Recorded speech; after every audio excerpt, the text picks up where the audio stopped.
Otis Redding lived a very short life, but he left a huge legacy.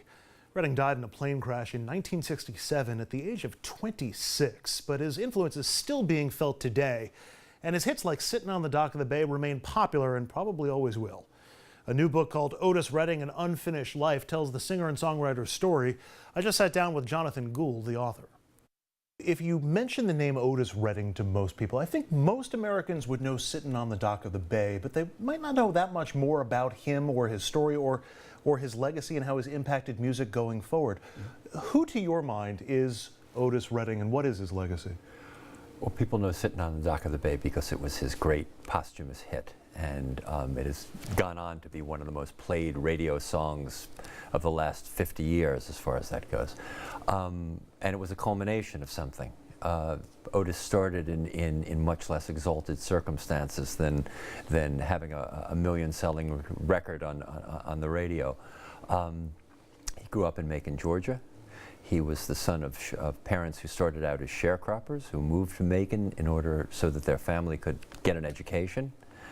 And he was, in some ways, a paradigmatic version of a young black man growing up in the Jim Crow South who settled on a career in music as the one possible thing that he could do to avoid a life of casual manual labor.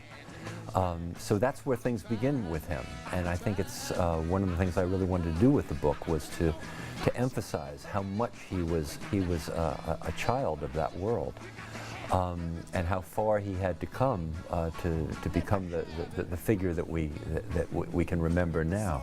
A lot of people might not realize that Otis Redding died at 26. Yeah. And it's 50 years ago this year. We think of a lot of other artists.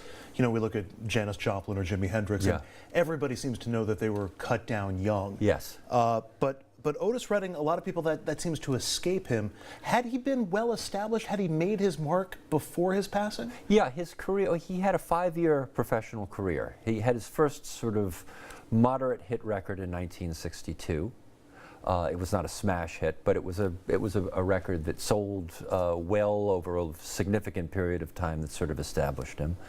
He became a real R&B recording star in 1965 with two songs that that most people will remember in addition to Sitting on the Dock of the Bay. His first sort of great ballad hit was a song called I've Been Loving You Too Long to Stop Now. Love that song. And so that was his first sort of top 10 R&B hit, and he followed that same year with his version of Respect, which of course Aretha Franklin 2 years later turned into not just a hit record, but a kind of, as one writer described it in Ebony magazine, using the terminology of the time, the new Negro national anthem.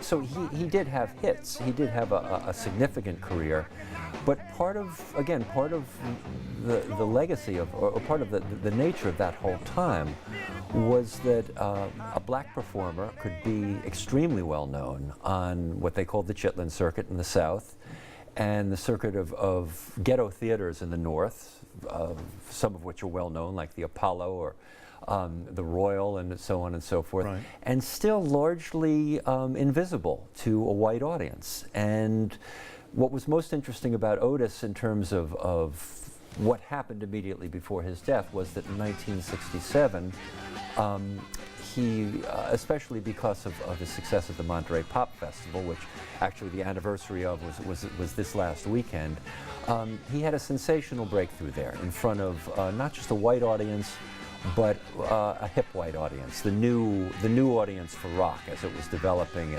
at that sort of amazing moment.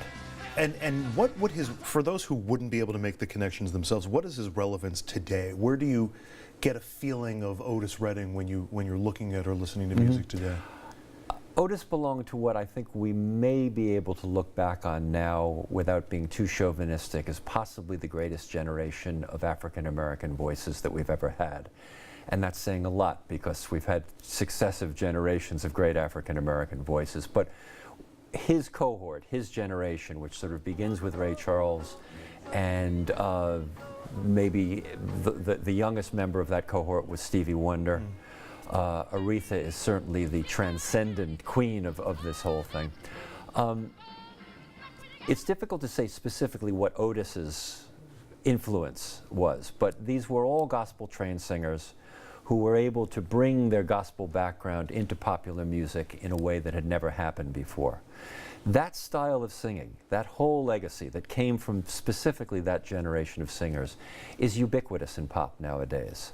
You hear it in country music, you hear it in R&B, you hear it in alternative, you hear it everywhere. It has become in some ways what those singers taught succeeding generations of singers to do, has become so commonplace that we almost forget that if you go back to the 1950s, no one was singing that way. If you go back to the 1940s, no one was singing that way. So,